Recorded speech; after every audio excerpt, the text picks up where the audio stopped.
चलो रोड जाम हो जाएगी, इधर से घुसना चाहिए। ये है कोई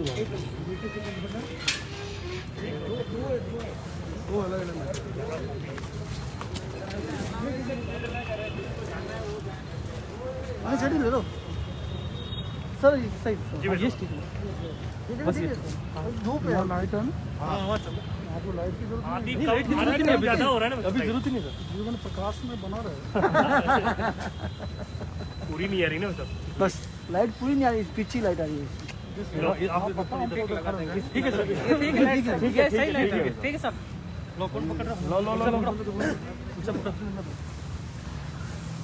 अरे आराम, उनको बुलाना आ गया। दे दो ना उनको, दे दो कम दो दिन और पकड़ लो ना। दो हाथ में आई जाएगा नहीं, कुल से ऊपर लीजिए, ऑडियो से आई। फर्स्ट इंडिया बीच में ले लो, कुल से ऑडियो लो लो, अरे लो बस में ले लो बस, और कहीं बस। धन्यवाद आप, वो विजुअल में आ जाएंगे भाई साहब, भाई साहब ऊपर शॉट में आ जाएंगे।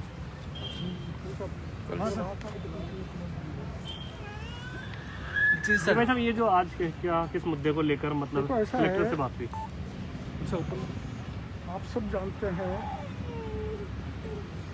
कि आदिवासी इलाके में जबरदस्त गरीबी है, भूखमरी है, बेरोजगारी है, और अपने राजस्थान आदिवासी क्षेत्र के युवक युवतियां इस गरीबी में मजदूरी करने के लिए गुजरात में जाते हैं, और यहीं से उनके साथ दरिंदगी का, अत्याचार का, दमन का, शोषण का, देह शोषण का सिलसिला चालू हो जाता है। आज से 2 महीने पहले मैंने मुख्यमंत्री जी की जानकारी में डाला था कि करीबन 1000-1200 युवतियां ऐसे दलालों के जाल में फंस गई जिनका निकल पाना मुश्किल है। पुलिस को सक्रिय करें, एंटी ह्यूमन जो ट्रैफिकिंग यूनिट है उसको एक्टिव करें। मुख्यमंत्री जी को कोरोना हो गया तो मैं अजय माकन जी के से भी लेकर 4-5 युवतियों को मिला था, और फिर राज्य के पुलिस महानिदेशक से मिला, कोई कार्रवाई नहीं की गई। आज मैं 8-10 ऐसी युवतियों को लेकर आया हूँ जिनके जगह, पहचान, नाम उजागर करना आप जानते हो ठीक नहीं है, पर इसमें से कुछ युवतियाँ तो ऐसी हैं जिनको वहाँ जबरन रखा गया और उनके अवैध संतानें पैदा हो गई। उनको मैं संतान सहित यहाँ पर लाया हूँ। कलेक्टर साहब को उन्होंने अपनी कथा बता दी। कुछ ऐसी हैं जिन्होंने गर्भ धारण कर लिया है, जिन्होंने वहाँ गुजरात में कैंप रखा, उन लोगों के बंधक बनाए जाने के कारण। एक दो ऐसी भी हैं जिनको पूरी तरह से अक्षम बना दिया है। तो मेरी समझ में, मेरे जीवन में ऐसी घटनाएं नहीं देखी जहाँ 13 साल की युवती, 14 साल की युवती, 15 साल की युवती, उनको बंधक बना लें, जबरन शादी कर लें, खरीद फरोख्त कर लें, दलाल और स्थानीय पुलिस मिल जाए और उनके साथ अत्याचार चलता रहे। मैं तो कलेक्टर साहब से यही कहने के लिए आया हूँ कि आप सरकार को बताएं कि अब इनको कौन सा समाज स्वीकार करेगा जिनकी गोद में बच्चे हैं, जिन्होंने गर्भ धारण कर रखा है, और इनका जीवन अंधकार में है, अनंत अंधकार में इनका जीवन है। ये कैसे अपना समय गुजारेंगी, कैसे जीवन गुजारेंगी, कहाँ जाएंगी, कहाँ रहेंगी? तो मैं सरकार को कहने के लिए आया हूँ, जिनके साथ रेप हुआ, गैंग रेप हुआ, उनको थाना गाजी की तर्ज पर आर्थिक पैकेज दिया जाए, जिसमें मकान बना के उस पीड़िता को दिया, 10 लाख रुपए दिए और उसको सरकारी नौकरी दी।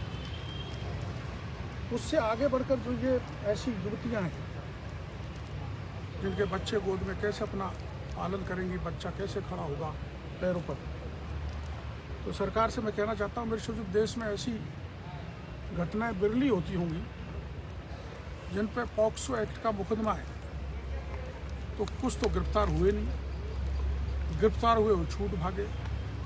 तो इस SC एक्ट में प्रावधान है कि इनकी पूरी पैरवी सरकार करेगी, सरकार वकील खड़ा करेगी, सरकार की वकालत का पैसा देगी, पुलिस में आना जाना हो चाहे कोर्ट में आना जाना हो किराया देगी, भाड़ा देगी, और पीड़ितों को, बलात्कार वाले को 4 लाख, गैंगरेप वाले को 8 लाख, छेड़खान करने वाले को 2 लाख, ऐसे प्रावधान बहुत सारे बना रखे हैं कानून में।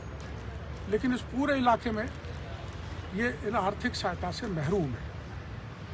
आर्थिक सहायता दे सरकार और ऐसे कॉकस को तोड़े, और चूंकि स्थानीय पुलिस और गुजरात की पुलिस और कुछ दलाल इसमें मिले हुए हैं, इसलिए मुख्यमंत्री जी से मांग करूंगा, पूरे क्षेत्र का इन युवतियों का दहेज शोषण रोकना है, खरीद फरोख्त रोकनी है, ह्यूमन ट्रैफिकिंग जो हो रही है उसको रोकना है।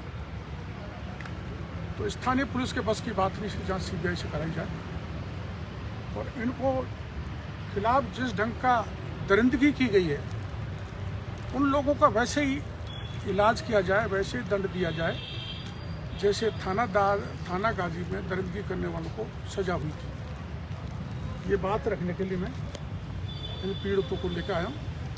मैं आपसे माफ़ी चाहूँगा कि कहाँ की हैं, क्या क्या नाम है, इनका नाम नहीं बताऊँगा, पर एक NGO वर्कर मैं साथ में लेकर आया हूँ, आप उससे पूछताछ कर सकते हैं। और जब तक मेरे को पूरी जानकारी कलेक्टर साहब नहीं दे देंगे कि इनको सहायता इतनी जब मिल जाएगी, अपराधियों को जब पकड़ लिया जाएगा, और ऐसी दरिंदगी इस आदिवासी अंचल में की पुनरावृत्ति नहीं होगी और CBI को प्रकरण दे दिया जाएगा, ये विश्वास जब तक नहीं देंगे तब तक मैं यहीं पर बैठा।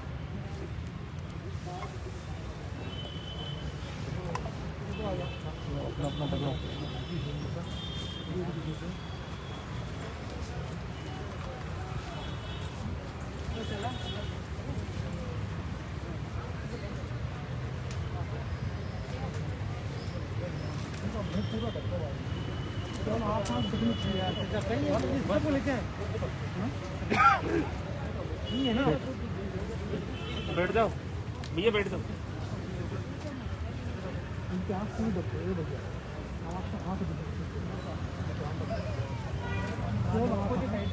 फिलहाल जो चर्चा हुई भाई साहब, उसमें कलेक्टर का क्या एक ही भाषा होती है, दिखवाता हूँ। जबकि मैं 4 महीने पहले इनको 2 महीने पहले अजय माकन जी से और DG साहब से मिला के लाए। ये रही, ये NGO है, अब NGO का वैसे सामाजिक कार्यकर्ता हूँ जो आदिवासी युवतियों के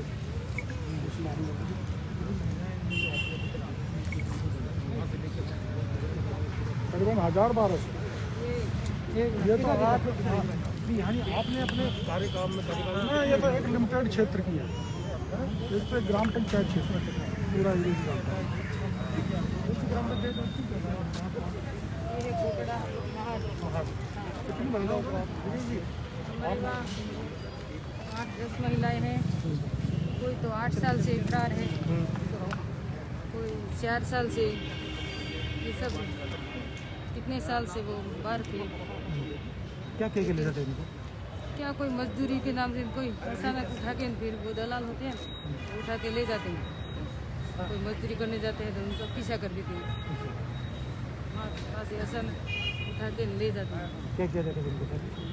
फिर उनको एक तो 4 साल से हो रही, एक 8 साल से, कोई अता पता भी नहीं था, कोई माँ बाप का भी कोई पता नहीं था। ये तो वो FIR दर्ज करवाई पुलिस थाने पे, वहाँ जाके फिर बच्चे हमारे इतने 8-8, 10-10 साल से घर लौटे हैं, नहीं तो इसके बच्चे के लिए कोई सुनवाई नहीं कर रहे थे। जब ये घर लौटी तब इनकी कंडीशन क्या थी? घर लौटी तब ये बाल बच्चे हो गए हैं, कोई तो एक तो गर्भवती है। अब इनका क्या भविष्य क्या रहेगा इन बच्चों का?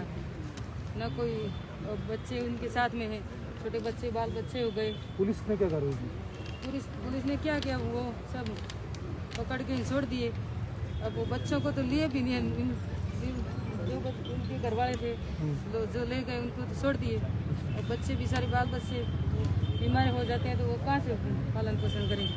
घर में तो कोई पैसा भी नहीं है, गरीबी स्थिति है, झोपड़ियाँ हैं, घर में क्या है, बाल बच्चे हो गए। अब हमारे समाज में बाल बच्चे हो जाते हैं, इनको थोड़े ले जाते हैं। ठीक है। अब वो बच्चों की जिंदगी कहाँ जाएगी? ठीक है।